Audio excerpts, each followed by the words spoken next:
ورحمۃ اللہ وبرکاتہ۔ سورۃ البقرہ آیت نمبر 282۔ اعوذ باللہ السمیع العلیم من الشیطان الرجیم من ہمزہ ونفخہ ونفثہ واستشہدوا شہیدین من رجالکم، اور تم گواہ بنا لو دو اپنے مردوں میں سے۔ فَإِن لَّمْ يَكُونَا رَجُلَيْنِ، پس اگر دو مرد نہ ہوں، فَرَجُلٌ وَامْرَأَتَانِ، پس ایک آدمی اور دو عورتیں، ممن ان میں سے، ترضون من الشہداء، تم راضی ہو شہداء میں سے جن سے، ان تضل احداہما، یہ کہ بھولے ان میں سے کوئی ایک، فتذکر احداہما الاخری، پس یاد دلا دے ان دونوں میں سے ایک دوسری کو، ولا یأبی الشہداء اذا ما دعوا، اور نہ انکار کریں گواہ جب وہ بلائے جائیں، ولا تسأموا ان تکتبوہ صغیرا او کبیرا الی اجل، اور نہ تم اکتاؤ کہ تم لکھو چھوٹا ہو یا بڑا اس کی مدت تک، ذالکم اقسط عند اللہ، یہ زیادہ انصاف والی بات ہے اللہ کے ہاں، واقوم للشہادہ، اور زیادہ مضبوط ہے گواہی کے لیے، وادنی الا ترتابوا، اور زیادہ لائق ہے کہ تم شک میں نہ پڑو، الا ان تکون تجارتا حاضرہ، مگر یہ کہ وہ نقد و نقد تجارت ہو، تدیرونہا بینکم، تم اسے کرو آپس میں، فلیس علیکم جناح الا تکتبوہا، اس میں تم پر کوئی گناہ نہیں کہ تم اس کو نہ لکھو، واشہدوا اذا تبایعتم، اور گواہ بناؤ جب تم تجارت کرو، ولا یضار کاتب ولا شہید، اور نہ نقصان پہنچایا جائے لکھنے والا اور نہ گواہ، وَإِن تَفْعَلُوا فَإِنَّهُ فُسُوقٌ بِكُمْ، اور اگر تم کر لو گے،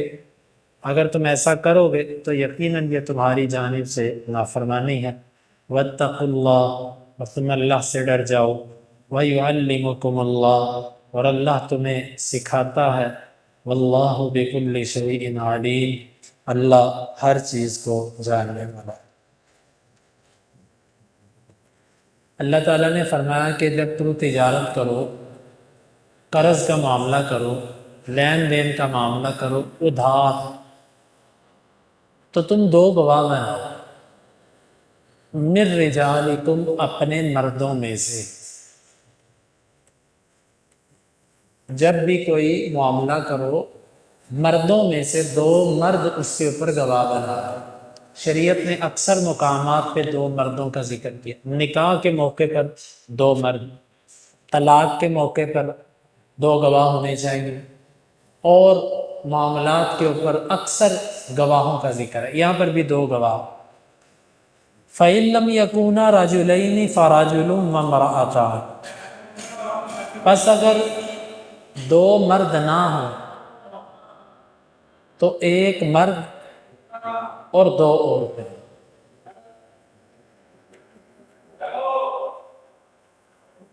ہونا اس طرح چاہیے کہ تمہارے پاس دو مرد ہوں، اگر دو مرد آپ کو میسر نہیں آ رہے تو ایک مرد کر لو، اور ایک مرد کی جگہ پہ دو عورتیں، کیونکہ ایک مرد کی گواہی کے بدلے میں دو عورتوں کی گواہی ہے، یعنی دو عورتوں کی گواہی ایک مرد کے برابر ہے۔ یہ ایسا کیوں ہے؟ کیونکہ عورتیں ان معاملات میں یاداشت کی کمزور ہوتی ہیں، بعض عورتیں بڑی تیز ہوتی ہیں، لیکن جنس عورت، غالب طور پر جنس عورت جو ہے وہ جنس رجال سے اس چیز میں کمزور ہے۔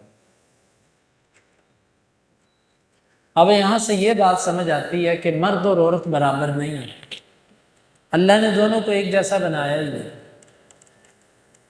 یہ احمق لوگوں کا دعویٰ ہے کہ مرد اور عورت برابر نہیں، آپ خود دیکھیں، مرد مرد کے برابر نہیں ہوتا. ایک مرد طاقتور ہے، پہلوان ہے، اور ایک کمزور ہے. عورت اللہ نے اس کو پیدا ہی کمزور کیا مرد کے مقابلے. وہ کیسے مرد کے برابر ہو سکتی ہے؟ عورت کا ووٹ، جمہوریت کے اندر جو خرابیاں ہیں ان خرابیوں میں سے ایک یہ ہے، مرد کا ووٹ عورت کا ووٹ ایک برابر. جبکہ اسلام جب ان کی کسی معاملے میں گواہی دیتا ہے تو عورت کی رائے جو ہے، یہ دو عورتیں ملیں تو ایک مرد کے برابر گواہی بنتی. بہرحال تو اگر اللہ تعالیٰ نے فرمایا کہ اگر مرد ایک ہے تو دو عورتیں بنا لو، لیکن یہ گواہ کن میں سے ہونے چاہیے؟ ممن ترضون من الشہداء، یہ گواہ ان میں سے ہونے چاہیے جن سے تم راضی ہو. راضی ہونے کا مطلب وہ امانت دار ہو. یہ نہیں کہ تم نے ان سے ڈیل کی ہو، سمجھوتا کیا ہو، اس وجہ سے تم ان سے راضی ہو. ہاں بھائی تو نے میرے حق میں گواہی دینی ہے بس ٹھیک ہے، ایسا نہ ہو، بلکہ ان کی امانت دیانت کی وجہ سے آپ ان سے راضی ہیں. گواہ ایسے ہونے چاہیے. ان تضل احداہما فتذکر احداہما الاخری، دو عورتوں کو گواہ اس لیے بنایا گیا اگر ان میں سے ایک بھول جائے تو دوسری اس کو یاد دلا دے. ولا یأبی الشہداء اذا ما دعوا، یہ ایک دوسرا مسئلہ آج کے سبق میں. گواہوں کو جب گواہی کے لیے بلایا جائے تو وہ انکار نہ کریں. ہمارے دنیا میں آنے کا مقصد کیا ہے؟ اللہ کے حکموں کو ماننا. آج ایک بندہ کہتا ہے یار تیری خاطر میں کیوں گواہی دینے جاؤں؟ اللہ کے بندو، اسلام نے آپ کے اوپر اللہ کا بندہ ہونے کے ناطے، مسلمان ہونے کے ناطے یہ حق رکھا ہے کہ آپ اپنے بھائی کی ضرورت کے وقت اس کے لیے وقت نکالو، اپنے وقت کو قربان کرو، اپنے کام کو چھوڑ دو اس وقت اور اس کے لیے خدمت کرو. یہ اسلام ہے، یہ اللہ کا حکم ہے. گواہوں کو جب بلایا جائے کہ آؤ ذرا گواہی دو تو وہ انکار نہ کرے کہ میرے پاس ٹائم نہیں ہے، میں نے نہیں آنا. نہیں، جاؤ. وَلَا تَسْأَمُوا أَن تَكْتُبُوهُ صَغِيرًا أَوْ كَبِيرًا إِلَىٰ أَجَلٍ. یہ تیسرا مسئلہ ہے. معاملہ چھوٹا ہو کہ بڑا ہو، بات ہزاروں کی ہو کہ لاکھوں کی ہو، اس کو لکھ لیا کرو. لکھنے سے اکتاہٹ نہ محسوس کرو، کیونکہ جو چیز لکھی نہیں جاتی انسان بھول جاتا ہے. جب انسان بھول جاتا ہے پھر طرح طرح کی بدگمانیاں پیدا ہوتی. لکھ لیا.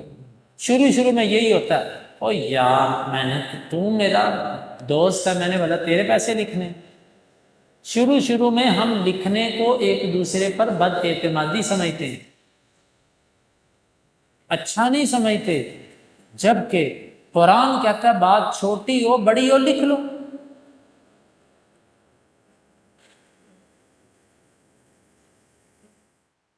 الی اجلہ، اس کی مدت تک، جو وقت طے ہوا اس کے مطابق لکھ. کیوں لکھنا ہے؟ ذالکم اقسط عند اللہ، یہ زیادہ انصاف والی بات ہے. کل کو جو تم جھگڑتے پھرو، ایک کہے یہ تاریخ طے ہوئی تھی، دوسرا کہے یہ، تو تم لکھ لو، یہ زیادہ انصاف والی بات ہے. وَأَقْوَمُ لِلشَّهَادَةِ، اور گواہی کے اعتبار سے لکھی ہوئی چیز زیادہ مضبوط ہوتی ہے، جس پر دونوں فریقوں کے سائن ہوں، دونوں کے انگوٹھے لگے ہوں، موافقت ہو، وہ گواہوں سے بھی مضبوط چیز ہے. وَأَدْنَىٰ أَلَّا تَرْتَابُوا، اور یہ لکھنا زیادہ اعتماد والی چیز ہے کہ تم شک نہ کرو. کیونکہ جب بندے نے لکھا نہیں ہوتا بندہ شک میں ہو جاتا ہے، پتہ نہیں یہ تاریخ تھی، یہ تھی، اتنے تھے، اتنے تھے. جب تم لکھ لو گے پھر تم شک میں واقع نہیں ہو. یہ لکھنے کے 3 فوائد اللہ تعالیٰ نے یہاں پر ذکر. ہاں، ایک صورت میں نہ لکھو، الا ان تکون تجارتا حاضرتا تدیرونها بینکم فلیس علیکم جناح الا تکتبوا. اگر تم نقد بنقد تجارت کرتے ہو، ایک ہاتھ دو ایک ہاتھ لو، پھر لکھنا کوئی ضروری نہیں. تم نے مجھے پیسے پکڑا دیے، میں نے آپ کو چیز پکڑا دی، معاملہ ختم. پھر لکھنے کی ضرورت نہیں. لیکن ایک کام کرو، وَأَشْهِدُوا إِذَا تَبَايَعْتُمْ، جب تم بیع کیا کرو، تجارت کیا کرو تو گواہ بنا لیا کرو. مثال کے طور پہ میری ایک گاڑی ہے، وہ میں استعمال کرتا ہوں، چند دنوں کے بعد وہ گاڑی میں بیچ دیتا ہوں اور کسی کو کانوں کان خبر نہیں ہونے دیتا. چند دنوں بعد اس گاڑی کو کوئی اور بندہ چلا، میں پھر دعویٰ کر دیتا ہوں کہ یہ میری گاڑی ہے، اس نے میرے سے چورائی ہے. وہ کہے گا نہیں جی، اس نے تو مجھے بیچی ہے. میں کہوں گا کہ میں نے نہیں بیچی، کوئی گواہ لے کر آؤ، کوئی ثبوت لاؤ. ثبوت نہیں ہے تو یہ مشکل تہمت آ گئی کہ نہ آ گئی. ہاں آج کے دور میں رسید، آج کے دور میں کاغذات کی منتقلی، رجسٹری، یہ سب چیزیں اسی ضمن میں آتی ہیں. لہٰذا یہ کرنی چاہیے. اعتماد ہے جی، اعتماد ہے، مجھے آپ پر اعتماد ہے، یہ تو آپ ہمارے اپنے بندے ہیں. نہیں نہیں، کوئی یہ کام نہیں.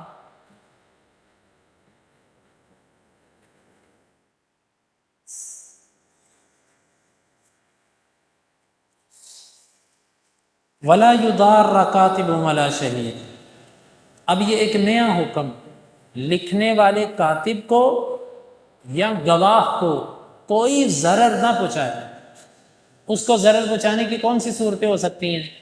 جن کے خلاف گواہی جانی ہے وہ اس کو دھمکیاں دینی شروع کر دیں، اگر تو نے گواہی دی نا تو تجھے چھوڑیں گے نہیں. یا دوسری صورت یہ بنتی ہے، اس کو روز ہی تنگ کیا جائے جان بوجھ کے، آؤ یار ذرا گواہی دینی ہے، آؤ یار ذرا گواہی دینی ہے. اس کو تنگ کرنا مقصد ہے. ایسے بھی نہ کرو. تنگ کرنے کی ایک یہ بھی صورت ہے، تنگ کرنے کی یہ بھی صورت ہے، دور دور اس کو بلانا، اس کو کرایہ بھی نہ دینا، اس کو چائے پانی بھی نہ پوچھنا. یہ سب کی سب تنگ کرنے کی صورتیں. دھمکیاں دینا، تنگ کرنا، اذیت پہنچانا، ایسے نہ کرو. یہاں سے یہ بات سمجھ آتی ہے، اگر کوئی میرا بھائی میرے خلاف گواہی دے دے اور وہ سچا ہے گواہی دینے میں، شرعی طور پر مجھے اس سے ناراض ہونے کا حق نہیں ہے. وَإِن تَفْعَلُوا فَإِنَّهُ فُسُوقٌ بِكُمْ. اگر تم نے یہ کام کیا کہ گواہ کو دھمکایا یا کاتب کو ڈرایا تو یہ تمہاری طرف سے نافرمانی شمار کر جائے. وَاتَّقُوا اللَّهَ، اور تم اللہ سے ڈر جاؤ. وَيُعَلِّمُكُمُ اللَّهُ، اور اللہ تمہیں تعلیم دیتا ہے. یہ اللہ کی تعلیمات ہیں، اس کو سیکھو، اس کو یاد کرو. یہاں سے اس چیز کی طرف بھی اشارہ ہے، تقوی اختیار کرو، اللہ تمہیں علم دے گا. تقوی ہوگا تو علم آئے گا. تقوی کس کو کہتے ہیں؟ اللہ کے ڈر. جس شخص میں، جس بچے میں حیا ہوتا ہے، شرم ہوتی ہے، گناہوں سے بچتا ہے، اللہ کا حیا دل میں رکھتا ہے، اللہ اس کو علم دیتا ہے. اور جو بندہ گناہوں سے نہیں بچتا، وہ کوشش بھی کرے تو اس کو علم نہیں ملتا. اگر مل بھی جائے تو علم سے دور ہو جاتا ہے. علم کے ماحول میں آ کے بے عملی کی طرف نکل جاتا ہے. اس لیے تقوی علم کے لیے بنیادی سیڑھی ہے. چھت پہ چڑھنے کے لیے سیڑھی کی ضرورت ہوتی ہے، علم تک پہنچنے کے لیے تقوی کی ضرورت ہے. وَاتَّقُوا اللَّهَ وَيُعَلِّمُكُمُ اللَّهُ. تقوی اختیار کرو، اللہ تمہیں علم دیتا ہے، اللہ تمہیں سکھاتا ہے کہ یہ چیز یاد کرو. وَاللَّهُ بِكُلِّ شَيْءٍ عَلِيمٌ، اور اللہ تعالیٰ ہر چیز کو خوب جاننے والا ہے. اللہ رب العالمین سے دعا ہے اللہ تعالیٰ سمجھنے کی اور عمل کی توفیق عطا فرمائے. اللہم انفعنا بما علمتنا وعلمنا ما ينفعنا وزدنا علما. وآخر دعوانا